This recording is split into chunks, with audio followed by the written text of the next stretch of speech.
मुख्यमंत्री जे म्हणतात, अरे तुम्हाला कोणी विचारलं चोरी केली? तुम्हाला काय मिरच्या झोमल्या? तुम्हाला काय असं बोलायची गरज पडली राहुल गांधींच्या काही करायची? खरं तर राहुल गांधींच्या डोक्यातील चीप चोरी गेली नाही.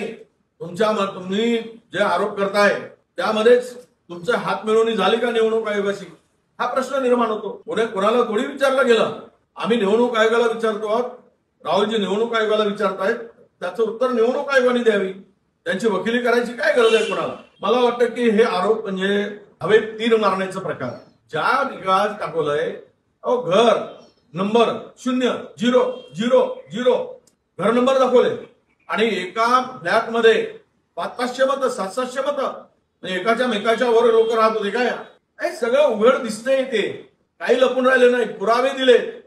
मतदार यादीतला घोड आहे आणि मग मतदानात घोड नाही. वारे वा, असं कसं होईल? मतदार याद्यामध्ये घोड आहे म्हणजे मतदानात घोड झालेला आहे. ते आता असं फिरवून मुख्यमंत्री बोलतायत, कारण पळवाटासाठी मार्ग मिळत नाही.